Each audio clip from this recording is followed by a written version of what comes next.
Thank you so much for having me. My name is Yolanda Engel. I'm a child survivor of the Holocaust.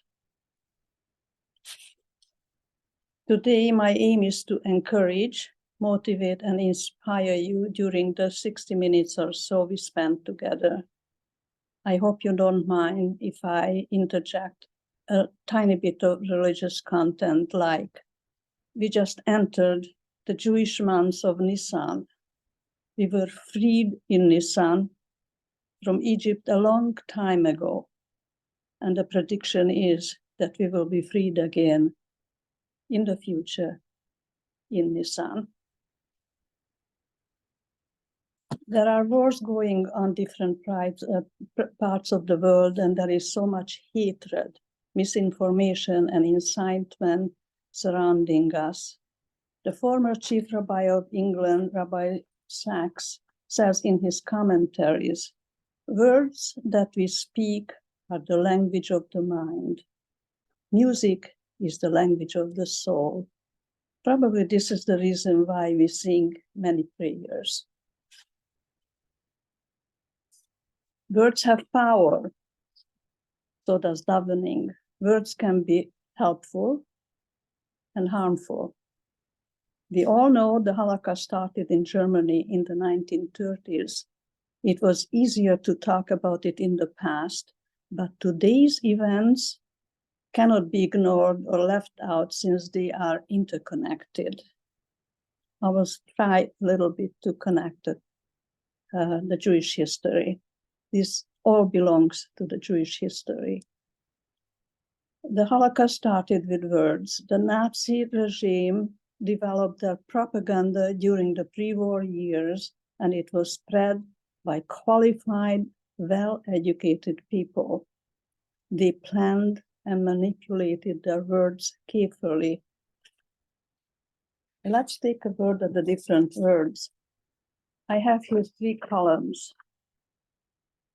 In the first column, it's about love. It's a positive emotion, fondness, affection, and admiration. We need more of that for the Jewish people because we know how many people love us and how many people don't. Respect is a two-way street. We have to show respect in order to be respected. Indifference is an inclination, neither good nor bad. The majority of the world population doesn't care one way or the other what happens to the Jews. There's a lot of work awaiting for our generation to help the people understand the importance of abuse and hatred. Hate and incitement is the third column. Hate is a negative feeling, an intense dislike. It is often associated with anger, but one should not confuse the two. When people feel hatred topped with incitement, this can lead to murder and make it acceptable. Hate can drive people to do terrible things and make it acceptable. Hatred is a disease that can consume a person totally by taking over the mind and the body. We have to reach out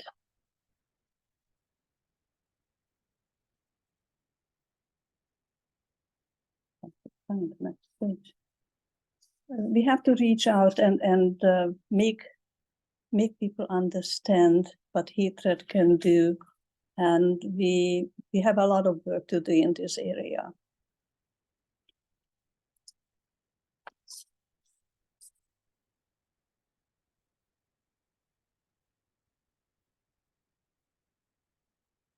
Oh, sorry about being confused. Take your time, please. I appreciate that. Yes, I took my page and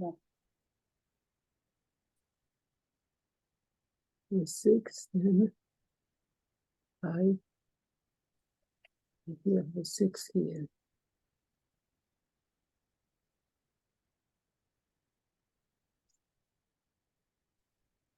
Anyway, so I'll just have to do what I have here.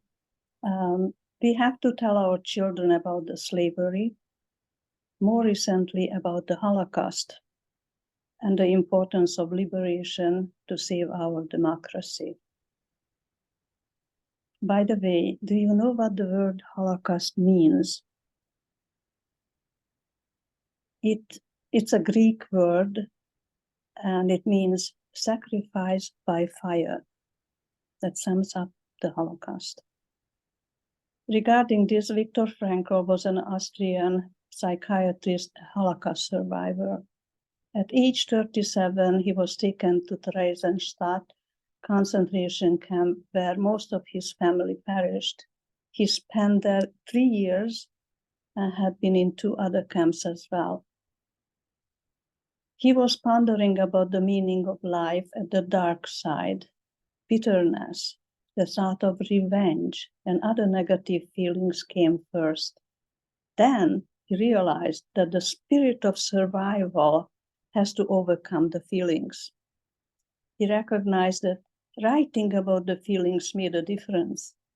He dictated his memoirs in 9 days. His book title is Man's Search for Meaning. This is the book. I highly recommend that. He writes about the humiliation, the torture of the Jews in the camp, and finding that love and meaning can defeat the dark side and lead to survival. He says a memorable thing: "What is to give life must endure fire." Does it make sense? He was a secular man. His statement is in line with the famous rabbi, the Kovno rabbi in Lithuania. It was different words. Hashem chose fire to be used for the extermination of millions of Jews, and it will be fire, a different kind of fire that will bring the Jewish people closer to Hashem. Remember that there are good fires and there are bad fires. In 1933, the Jewish population in Europe was 9 million.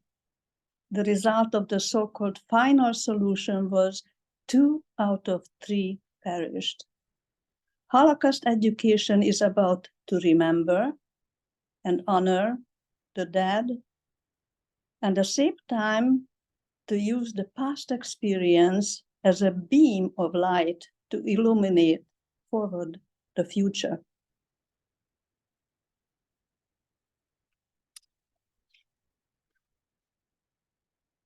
Our stories add names to the world to try to balance out the dangerous lies around and show their tellers who think they are telling the truth. Since lies don't become truth, wrong doesn't become right, and evil doesn't become good just because it is accepted by many people. We are the products of the past, but we don't have to be prisoners of it. Age has provided me with time and experience, tested friends who helped me to step into the shape I am now. I choose to live by choice, not by chance, to be motivated, not manipulated, to be useful, not used, to make changes, not excuses, to excel, not compete. I chose to self-esteem, not self-pity. I chose to listen to my inner voice, not to the random opinion of others, knowing that everything happens for a reason. I want to quote a couple of not Jewish people, what they say about the Jews. It's very interesting. Leo Tolstoy: "What is the Jew? What kind of unique creature is this whom all the rulers of the nations of the world have disgraced, crushed, and expelled and destroyed, persecuted, burned and drowned, and who, despite their anger and their fury, continue to live and flourish.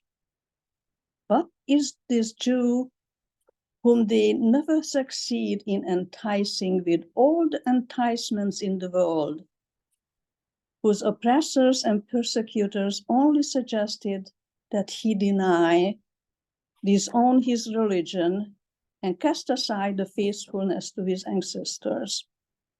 The Jew is a symbol of eternity.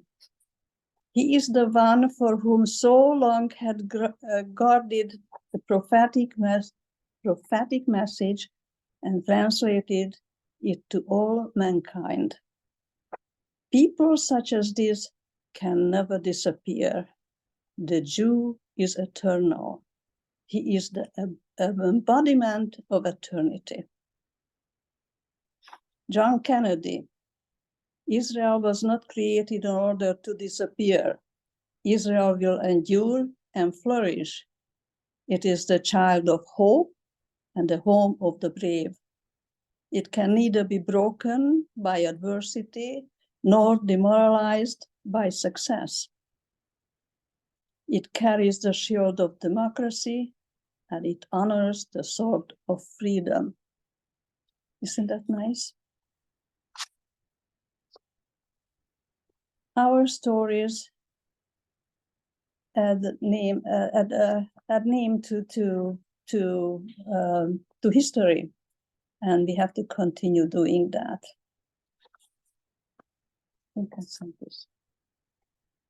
All right, this is my introduction before you hear my story.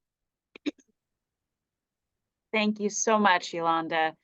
So maybe if we're going to jump into our conversation now, maybe we can talk a little bit about your family's life prior to the Holocaust. So your family was not originally from Budapest, correct? But moved there during the war? Not during the war. I was born 1937 at the Subcarpathian Mountains. My parents had originally 6 children, but the first 3 died in infancy because there were no antibiotics those years. There was no work for my father, and he had a family. So my mother had an uncle in Budapest who had a coal and wood. It wasn't a store, it was a place where they sold coal and wood, and they needed a laborer. Since my father had no skills, being a yeshiva, coming from a yeshiva, he had no skills. So he had to take a labor job, the lowest job, in order to make money for the family. So we moved, he went 1939 to Budapest. He got us a small 1-bedroom apartment. There was the 4 of us. And we moved a year later, 1940, joined my father. I was 3 years old. I did not speak a word of Hungarian. In the house, we spoke Yiddish. Outside we spoke Rusinsko, which is a dialect of Russian.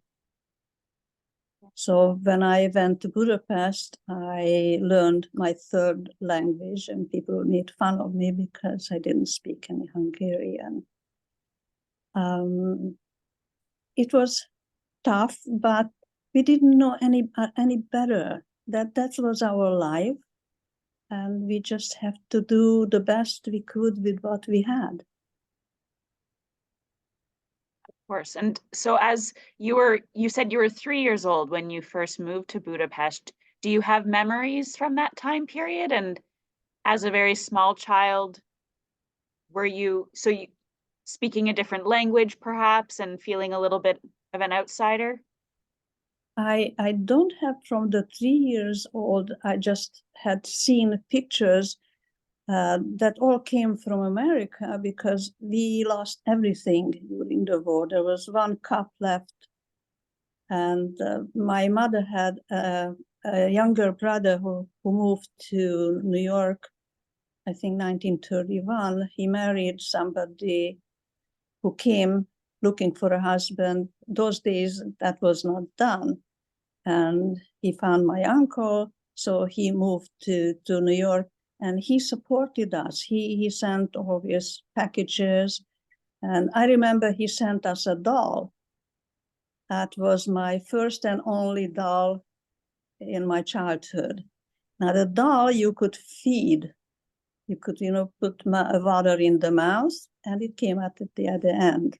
Of course, as a curious girl, I wanted to see how the inside works. So I took apart the doll, and that was the end of my doll. That was the only doll I had.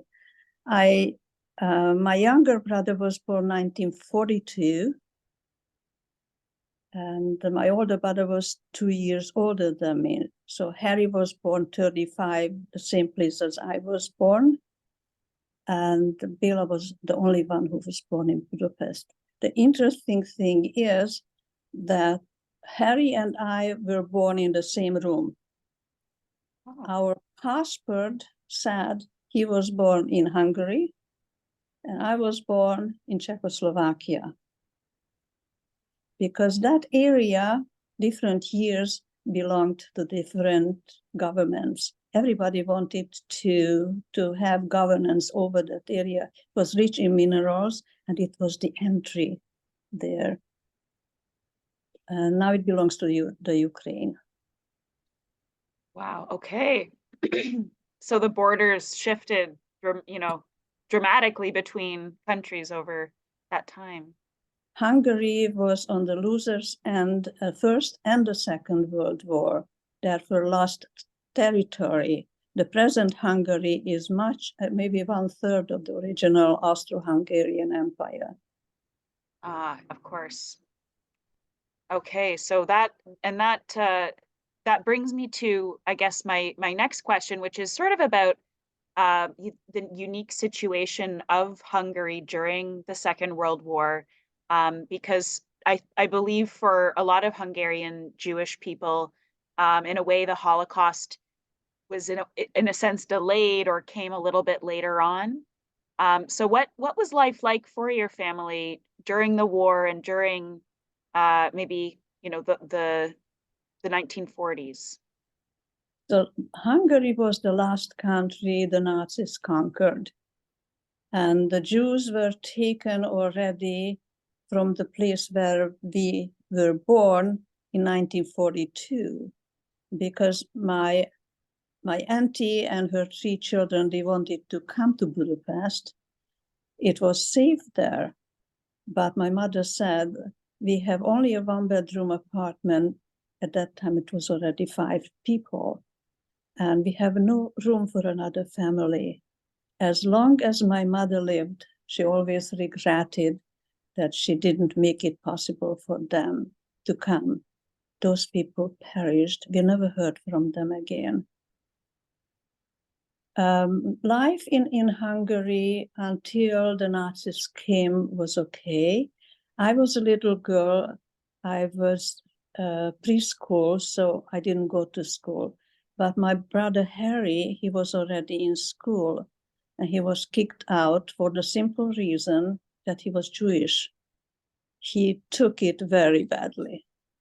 He was very angry about it, but there was nothing we could do.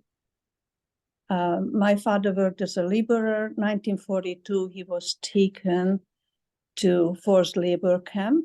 He was in Oradna.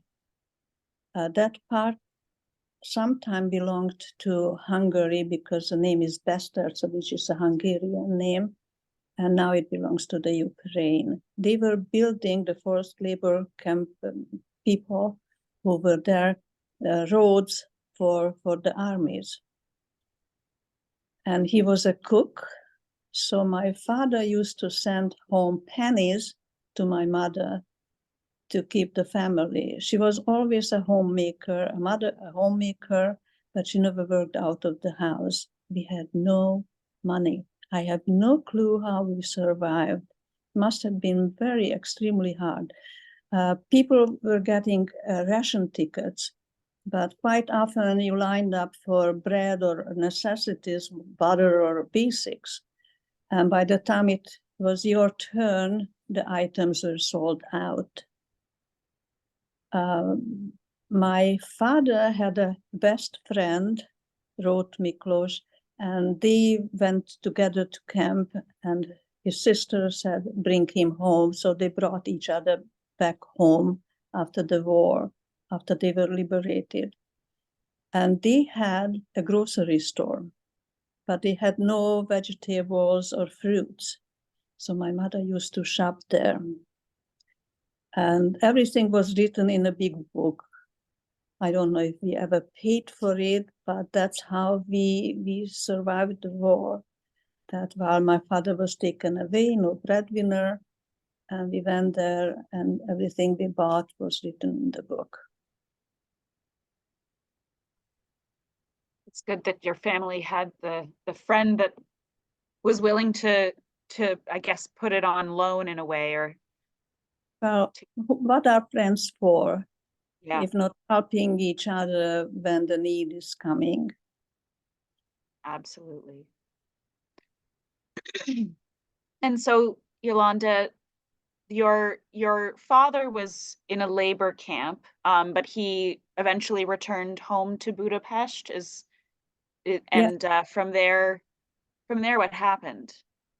Okay, January 1945, they were liberated by the Russian army, and they were heading to Budapest. So my father figured out the fastest way during the, it was still war, the area where they were going, is to join the army. He spoke 6 or 7 languages, so he was an interpreter for the army. It took him 2 weeks to find us because we were in 2 ghettos. The first ghetto was near our synagogue. My mother took the 3 of us there. Harry was 9, I was 7, and Bela was only 2 years old. Shortly after, my mother was taken to Bergen-Belsen concentration camp. So it was only the 3 of us who remained in that synagogue. Of course, the synagogue didn't have the same basements like other houses. And when the sirens were sounding, we went downstairs and were hiding under a table, holding each other's hands, the 3 of us. And one occasion, there were terrible noises coming in. And when the sirens stopped and we were able to go out, there was a huge big crater next to the synagogue at the backyard where a bomb fell. It was a miracle that nobody was hurt there. Now, one more thing I wanted to point out, Harry became the head of the family at age 9. He used to brave him and go out to the black market and sell one of our possessions, which we didn't have many, to get us some treats. And he had to cover his yellow star. It was dangerous because 18 years old Nazi could, let the dog free on him, and that's the end of it. So Bela was only 2 years old. He was in diapers. Those days there were no paper diapers. There were real cloth diapers. Somebody asked me later once when I spoke, who changed his diapers? I had no answer. So I called Harry up in England, where he lived for 56 years. Harry, who changed Bela's diapers? He said, I did. So everybody's surprised to hear a 9-year-old boy would change diapers. I have a picture much later taken after the war. And on the picture, the family picture, Harry has his hands on Bela's shoulder. I think these relationships meet something very special between the boys. There was 7 years between the boys. And it's so interesting. Harry lived in England 56 years. He married a not Jewish girl, and they were very happy. They traveled the world. He didn't want any children, and because they wouldn't be Jewish, so he didn't want any children. And Iris became ill.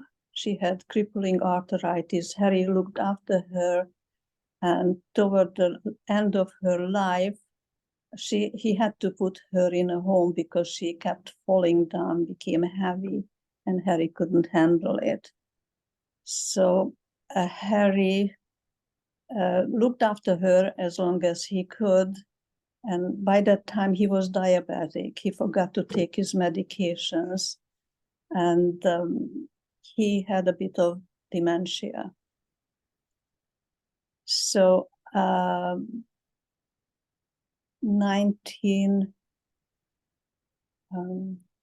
had a heart attack, a gallbladder attack, and gallbladder infection, 2013.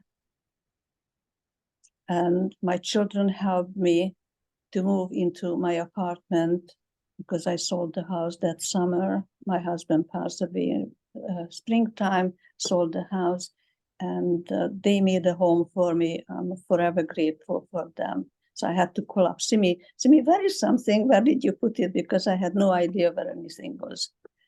And we talked with Bela on the phone while I was in the hospital, intensive care, to make sure that Harry can come back to Hungary, where he would at least have a family to look after him. He had dementia.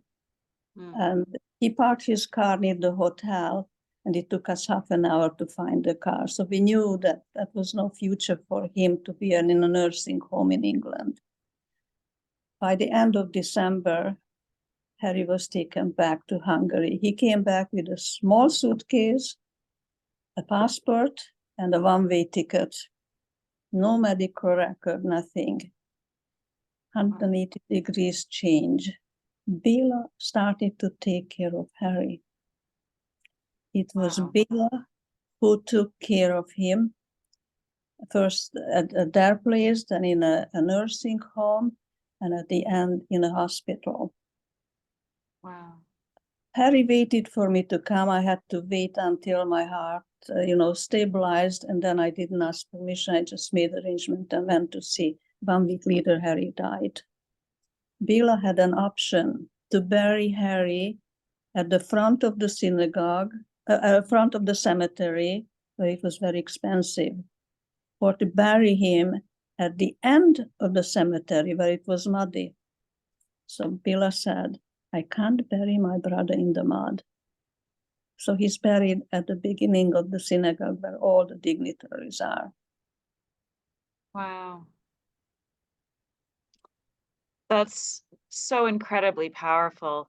Thank you so much for sharing that, Yolanda. I think, even just, I've heard many survivors speak, and just to imagine 3 young children on your own, and yes, a 9-year-old boy as the head of the household, changing diapers, feeding the 3 of you. That's pretty amazing.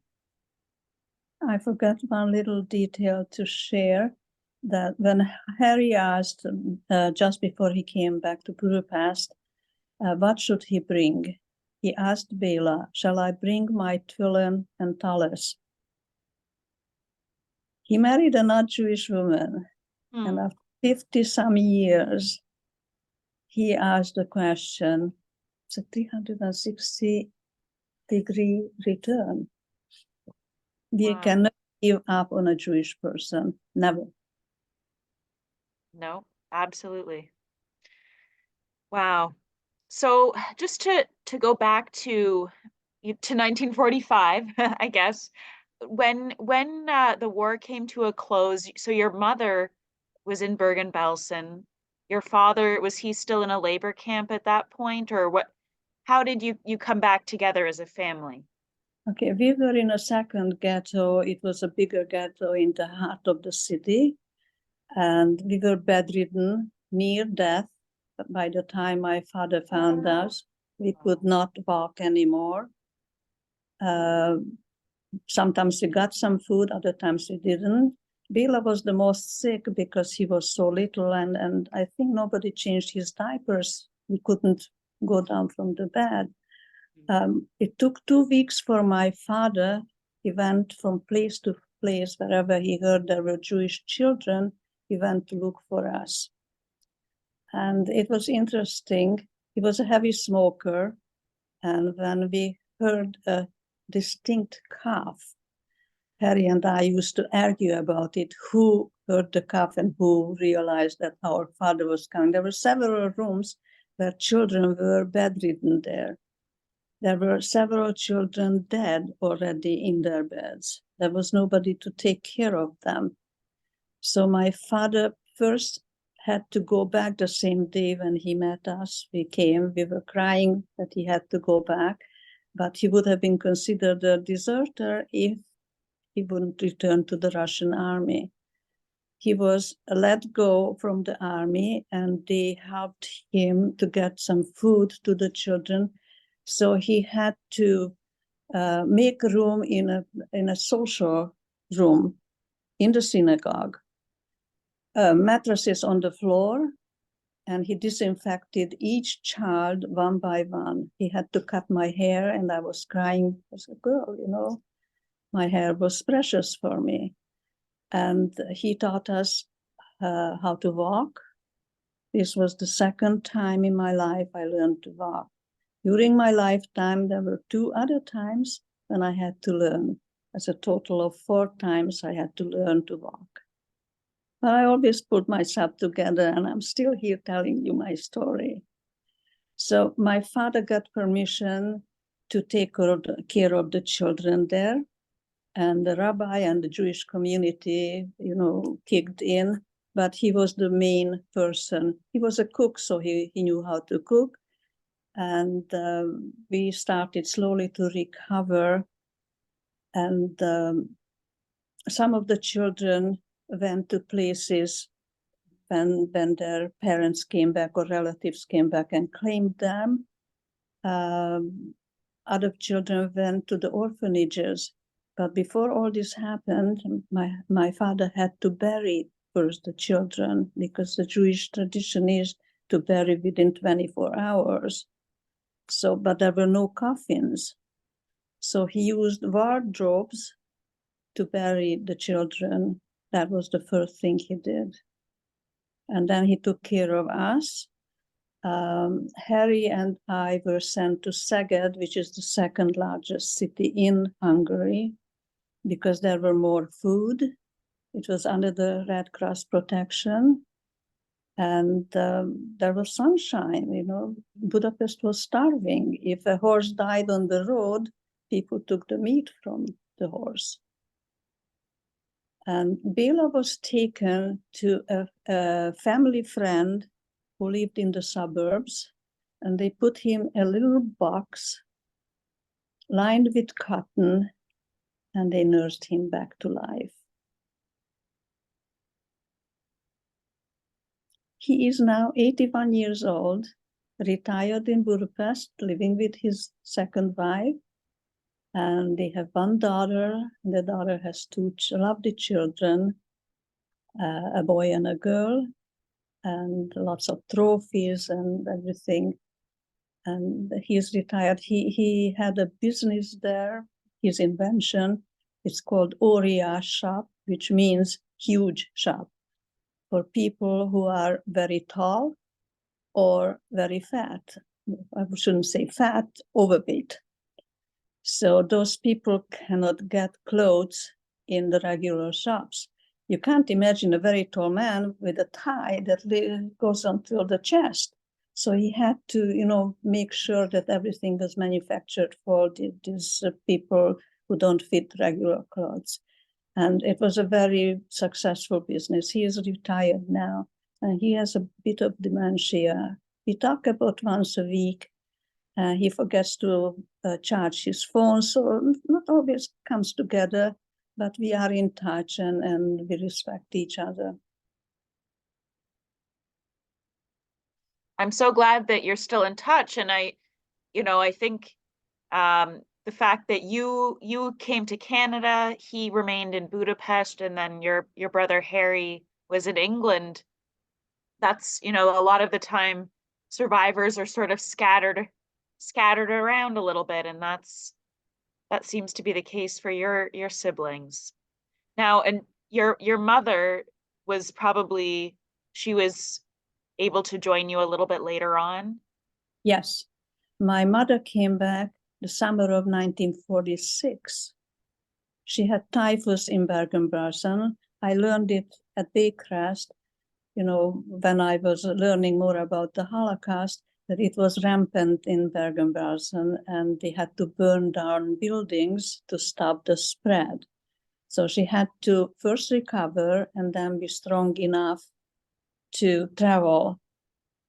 I think 1948, my uncle from New York sent us all the papers, and we were ready to go to New York. Everything was sold in our little apartment. I remember everything was in bags, and my mother announced that she cannot go through Germany again, and we remained in Budapest. Oh.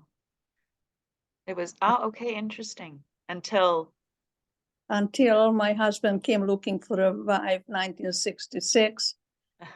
And he met my mother, the butcher, kosher butcher. She invited him, and the rest is history. We had a civil marriage, August 1966, in Budapest by the Justice of Peace. She was a very nice person, not a good looking, but a beautiful person inside.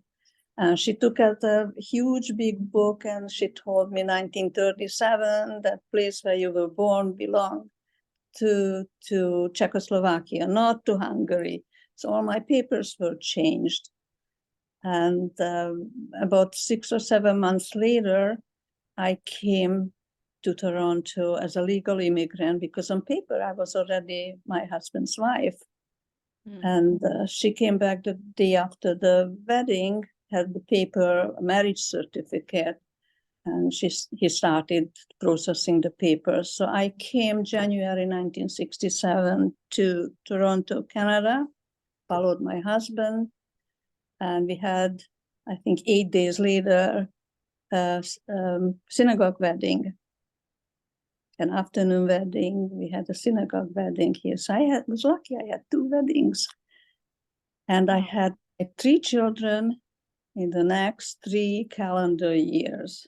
I came January 67. I had May 68, my son. September 69, my daughter Haya. She lives in France now. And my daughter Simi, who was born November 1970. 3 calendar years, 3 children. 2 hands, 3 children.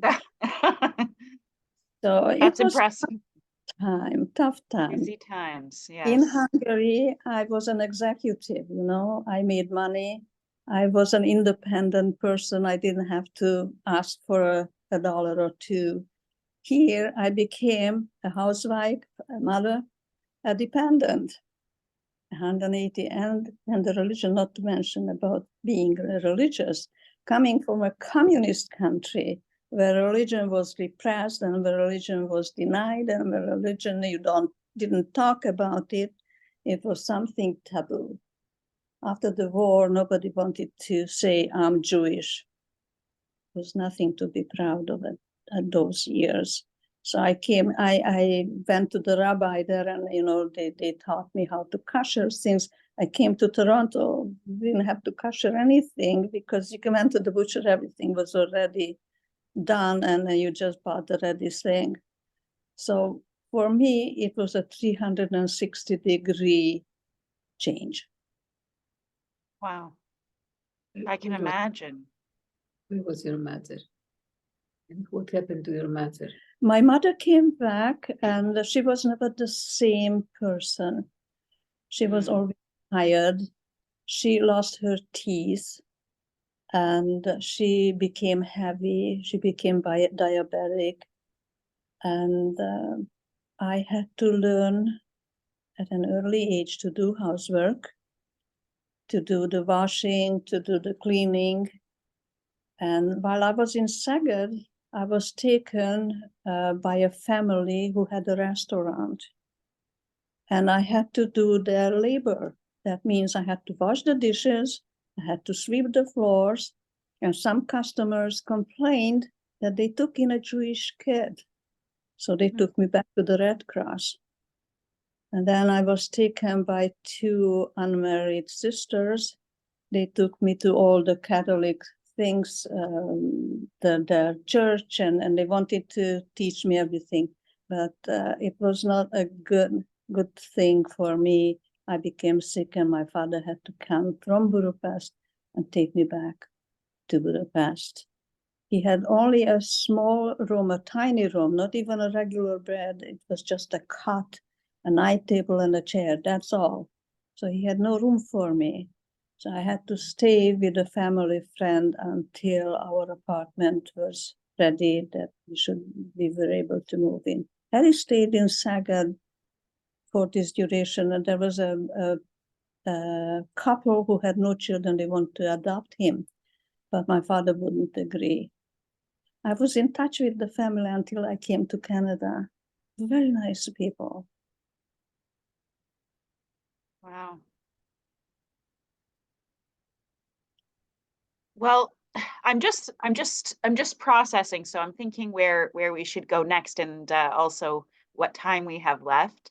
And I'm just, I think it's such a fascinating point you bring up about the way, especially, I'm sure for a lot of survivors, the trauma that you might have been experiencing was sort of suppressed, and especially if Jewish identity itself was something you couldn't even openly express. To talk about the Holocaust, to be open about what happened, was probably not acceptable in many ways. And so for your family, there was a lot of emotional impacts, I'm sure. Did you feel that when you were a child, sort of in the aftermath of the Holocaust? I add something more to it. While I was in Hungary, I went to university and learned philosophy. Of course, it was the Marxist philosophy. My aim was to, when I finished the 5-year university, I did 3 years. Then I got married. So I needed 2 more years to be able to teach communist philosophy in Hungary. Wow. Instead of teaching philosophy, I came here to be a housewife. So a mother, a housewife, name it, whatever. So it was very different, and it took some time to adjust. I had no time to make friends. I had 3 children, and they totally, took all the time I had. My late husband, he was not well quite often. He had stomach problems. He had ulcers. 2/3 of his stomach was taken out. So there was a time when both of us were in 2 different hospitals. He was in and out in hospital. 2002, he lost a kidney to cancer. And men usually are not anxious to go to doctors to follow-ups. And of course, the cancer spread later in his life. And I became a caregiver. So I was, by the time the children were out of the house, all 3 of them, and I had to take care of my husband, taking him to Princess Margaret Hospital. And how he dealt with cancer was he denied it. Denial is a coping mechanism. People who deny the Holocaust, that's how they cope with it. He denied that he had cancer. The cancer specialist that Princess Margaret Hospital, sat down with him for an hour, explaining, Mr. Engel, you have cancer. And he kept saying, I have no cancer. That's how I dealt with it. So I had my work cut out. That's why I couldn't help Bela much, because I had my hands first with the 3 children in 3 calendar years, then my husband not being well. I started to work where my children were already in school. They went to Jewish schools, and it was important for us, but I didn't know which school to pick. My late sister-in-law and her family, they sent the children to Itzhaim, so that's where my children ended up in Itzhaim. They were instrumental helping me settle in and helping me at the beginning to change to a Jewish lifestyle. Does it answer all your question or just part of it? Oh, no, that's an excellent answer. Absolutely. And I think, so maybe I know that for everyone on the call, if you would love to ask your own question, then you're of course welcome to. Please put it in the chat anytime. But I have another question. Oh, I have sorry. a few finishing lines before the questions.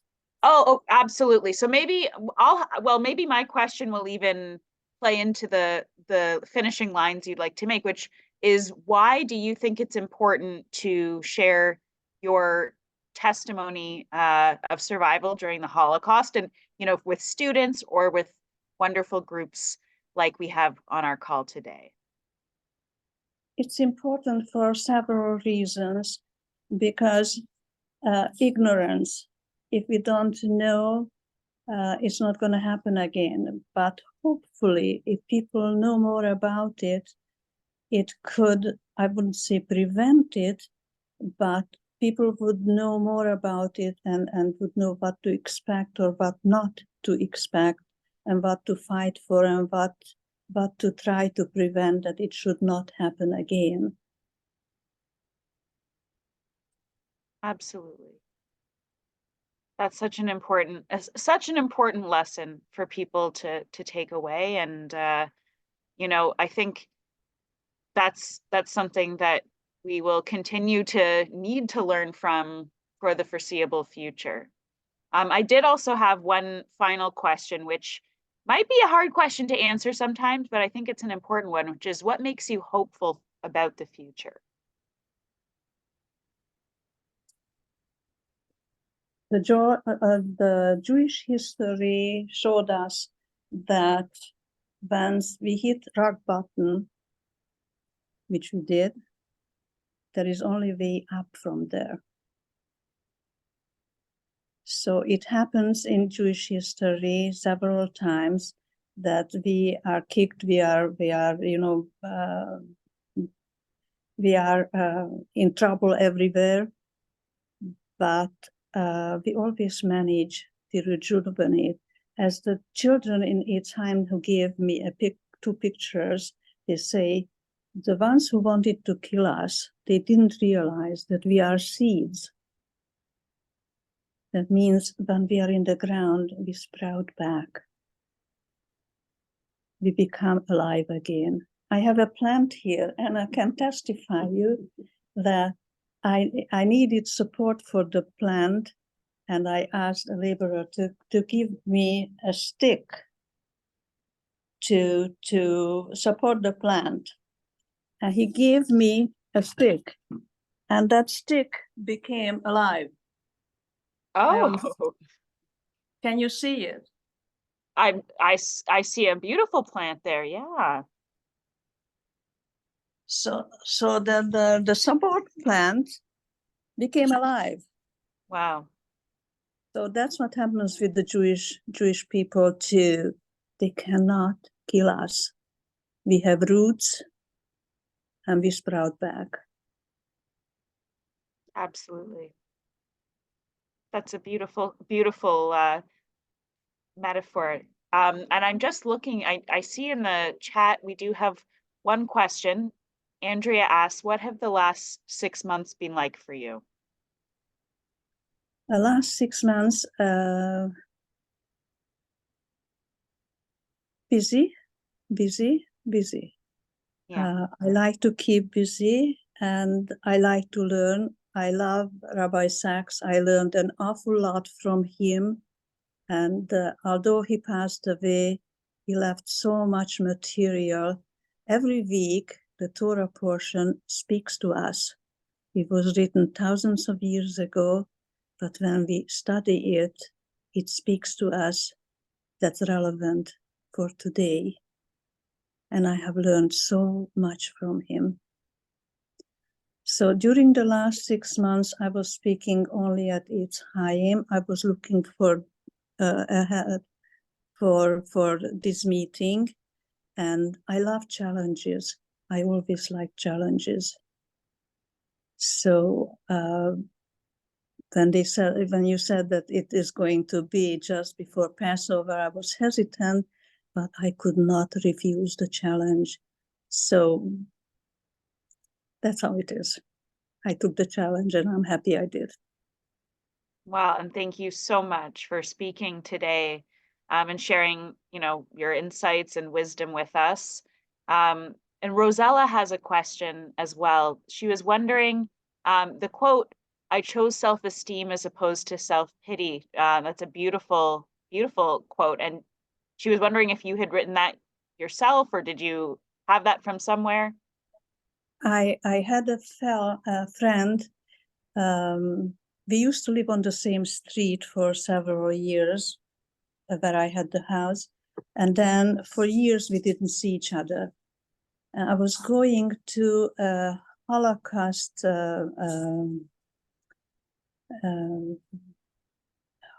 event, and all of a sudden my friend pops up and she says, "Is there a seat here?" And there was one seat next to me. So she came in and, we renewed the friendship. And I told her that I want to write my Holocaust story. That's why I'm here at this meeting. I want to learn more about it. And this is the way to go to learn more. She liked the idea. She went to Ryerson University, took a course to help people write their Holocaust stories. Wow. So she helped me where I needed polishing. And also I have a cousin, a second cousin, who practically lives on the internet. And Bashi also writes beautiful things. And I asked her permission, can I use it? She said, no problem. So I used both of them where my English finished and they had ideas. So I picked some of the ideas from them. Beverly Birken and Bashi. Beautiful. Well chosen. And yes, as Eleanor says, wonderful way to think and act. So I don't know if we have any other questions. I think if we do, Yolanda, we'll make sure that we get them to you. But thank you so much, everyone, for joining us today, but particularly to Yolanda. Oh, of course, I'm sorry. You have some, yes, please share your finishing thoughts. Okay, the first one is Rabbi Yisrael Blau, Holocaust survivor. He served as chief rabbi for the Ashkenazi community in Israel, 1993 to 2003.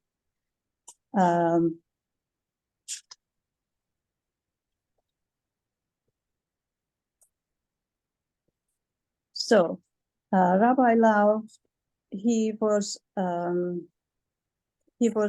Holocaust survivor, and he says, Auschwitz is the largest cemetery on the earth. There are no divisions between Sephardi, Ashkenaz, between secular and religious, between enlightened and ignorant, rich and poor. They were all killed as Jews. The secret of dying together is enough. We have to find a secret of living together. That's what Rabbi Lau said. He recently attended a bar mitzvah boy, his bar mitzvah, whose parents were killed October 7. Two heroes met each other. Okay, the next one is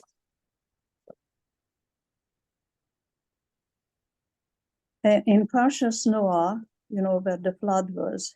In the ark, the animals lived together for 1.5 years in peace. The dangerous and the harmless, they all understood they have no alternative for survival but to live in peace together. So if animals can do it, humans sure can do it better. The next one is, the world may be in chaos right now. We have to be grateful to have the gift of a new day, a house, fresh air, sunlight, food, water, friends, and love. May we never take these things for granted.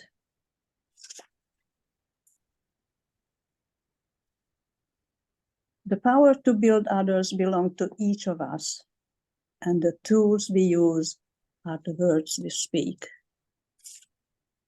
And the last one, 5 simple rules for happiness. Free your heart from hatred. Free your mind from worries. Live simply. Give more, expect less. Absolutely. Wow. I think those are brilliant words for us to end on, and you've given us so much to think about and reflect on. So thank you, Yolanda. Thank you for having me. And thank you again, everyone, for joining us today. And we hope that you have a wonderful evening. Thank you. Thank you. Bye. Thank you. Bye-bye.